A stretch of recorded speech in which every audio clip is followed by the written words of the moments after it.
अस्सलाम वालेकुम।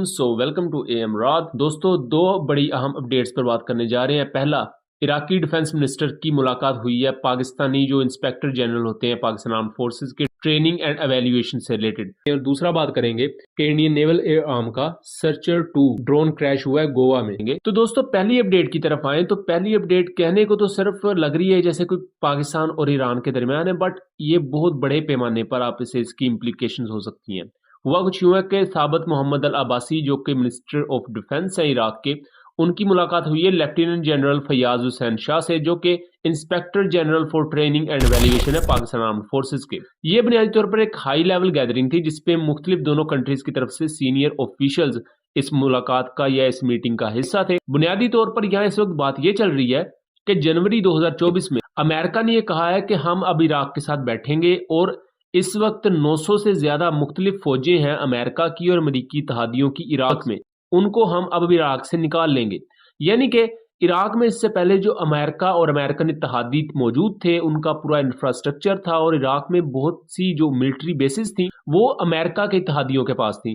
कहने को तो इराक गूगल पर एक मुल्क है, लेकिन मुल्क के कुछ हिस्सों पर अलकायदा या दाइश का कब्जा है, कुछ एरियाज पर वहां जो कुर्द मिलिटेंट्स हैं उनका कब्जा है और बाकी एरिया पर हमें इराक की गवर्नमेंट नजर आती है। इराकी प्राइम मिनिस्टर जिनका नाम अल सोडानी है, उन्होंने वाजे ये कहा था कि अमेरिका के लिए वक्त आ गया है कि वो इराक से अपनी ट्रूप्स निकाल ले, हम अपने मामलात को खुद हैंडल कर सकते हैं। क्योंकि इराक में जो एक बहुत बड़ा मसला है वो दाइश का है, दाइश जिसे हम ISIS भी कह देते हैं, और उनसे लड़ना कोई इतना आसान नहीं होता बिकॉज शाम और इराक ये स्ट्रॉन्ग होल्ड है इन एरियाज में। इसके अलावा बहुत से अफ्रीकी कंट्रीज हैं, वहां भी दाइश का बहुत स्ट्रॉन्ग होल्ड है। यहाँ बात की जाए तो जब अमेरिका निकल जाएगा तो इससे पहले क्या होता था कि इनके ट्रेनिंग प्रोग्राम्स चलते थे इराकी आर्मी के और इवन इराकी एयरफोर्स के भी, क्योंकि इराकी एयरफोर्स के पास F-16 है और F-16 को लेकर इराकी एयरफोर्स की ये हालत है कि इन्होंने कभी खुद उन्हें मेंटेन करने का भी नहीं सोचा। जैसे कि पाकिस्तान है, इंडिया है, ये और एयरफोर्सेस अपने फाइटर जेट्स को या अपने इवन अगर इनकी आर्मी है तो अपने टैंक्स को खुद ही एक हद तक मेंटेन कर लेती हैं। अगर कुछ चीजें एडवांस लेवल पर आपको कोई अपग्रेडेशन चाहिए या बहुत क्रिटिकल कंपोनेंट्स चाहिए, फिर हमें जो असली मैन्युफैक्चरर होता है वो सर्टेन सिस्टम बनाने वाला, हमें उसके पास जाना पड़ता है। नॉर्मल मेंटेनेंस वगैरह हम खुद ही कर लेते हैं, लेकिन ये अरब कंट्रीज वो भी नहीं करती। खासतौर पर मैं इराक की बात करूं तो इसकी सिंपल सी मिसाल आपके सामने इन F-16 का नकारा होना है कि जब से अमेरिका ने अपनी टीम्स वगैरह वापस बुलाई दाइश के खतरे की वजह से, तो इनके F-16 भी नकारा हो गए क्योंकि उनकी मेंटेनेंस रुक गई। अब यहाँ चीज ये है कि अमेरिकन मिलिट्री जब चली जाएगी यहाँ से, तो अमेरिकन मिलिट्री के साथ इनकी पहले ट्रेनिंग एक्सरसाइजेज वगैरह होती थी, ट्रेनिंग सेशंस होते थे। अब उस नजरिए से देखा जाए तो इराकी एयरफोर्स के पास एक जो पूरा ट्रेनिंग का एस्पेक्ट था वो खत्म हो जाएगा।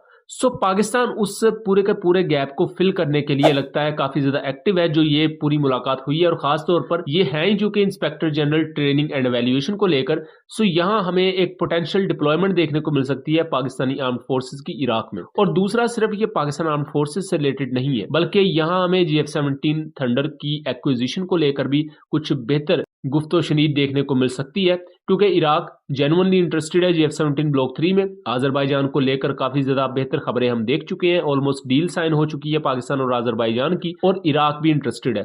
इराक शायद इससे पहले ही डील साइन कर चुका होता, बट उनके कुछ इंटरनल इश्यूज की वजह से उन्होंने अभी डील साइन नहीं की, या उन्होंने की भी है तो अभी तक जो फंड्स हैं वो रोल ओवर नहीं किए।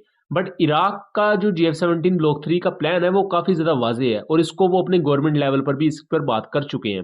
यहाँ बात की जाए तो इराक को GF-17 की मेंटेनेंस के लिए जाहिर बात है पाकिस्तान एयरफोर्स के पर्सनल की जरूरत पड़ेगी, और जैसा कि पाकिस्तान एयरफोर्स के पर्सनल ने इससे पहले टर्किश एयरफोर्स को थोरोली रीस्ट्रक्चर किया था, दोबारा से अपने पांवों पर खड़ा किया था, जिसे खुद टर्किश एयरफोर्स के ऑफिशियल्स तक मानते हैं। उनके बयानात भी मौजूद हैं, आप जाके इंटरनेट पर पढ़ सकते हैं। उसके अलावा अब अजरबैजान में भी आपको पाकिस्तान एयरफोर्स पर्सनल नजर आएंगे। नाइजीरियन एयरफोर्स के साथ भी पाकिस्तान एयरफोर्स के पर्सनल अपनी सर्विसेज दे चुके हैं। तो यहाँ बात की जाए तो इराक के लिए एक काफी ज्यादा अहम चीज होगी कि पाकिस्तान एक शुरू से इनका इत्तेहादी रहा है और पाकिस्तान इनकी इन मामलात में मदद कर सकता है। पाकिस्तान इससे पहले भी बहुत सी मुस्लिम कंट्रीज को इन चीजों पर अपनी टेक्निकल असिस्टेंस प्रोवाइड की है, उसके साथ साथ उनकी ट्रेनिंग में भी अपना भरपूर किरदार अदा किया है। अब हम आ जाते हैं अपने दूसरे टॉपिक पर। दोस्तों, दूसरे टॉपिक के मुताबिक गोवा में एक इंडियन नेवी का सर्चर 2 UAV क्रैश हो गया। दोस्तों, अब मैं बताता चलूं कि ये रिसेंट टाइम में चौथा पांचवा क्रैश है। इससे पहले 2017 में क्रैश हुआ था। उसके बाद जैसलमेर में, जहां रिसेंटली तेजस एयरक्राफ्ट क्रैश हुआ, वहां भी एक सर्चर ड्रोन क्रैश हुआ था अगस्त 2021 में। फिर उसके बाद अप्रैल 2022 में गुरदासपुर के एरिया में पाकिस्तानी बॉर्डर से सिर्फ 16 किलोमीटर दूर ही एक यूएवी जो सर्चर था इंडिया का, वो क्रैश हुआ था। उसके बारे में बहुत सी थ्योरीज भी हैं। कुछ लोग कहते हैं उसे इलेक्ट्रॉनिक वॉरफेयर सिस्टम के तहत गिरा दिया गया था, उसके सिग्नल में कोई मसला बन गया था। बट जो चीज़ अनकन्फर्म्ड है, अनकन्फर्म्ड ही रहेगी। उसके बाद अब रिसेंट क्रैश ये 2024 के शुरू में ही हुआ है कि ये इजरायली मेड ड्रोन जो कि इंडिया ने इसराइल से खरीदे, ये गोवा में बेस थे, वहाँ के एक इंडियन नेवी के एयर स्टेशन पर। तो वहाँ से ये टेक ऑफ करने के दौरान इसमें कोई फेलियर आया और ये क्रैश हो गया।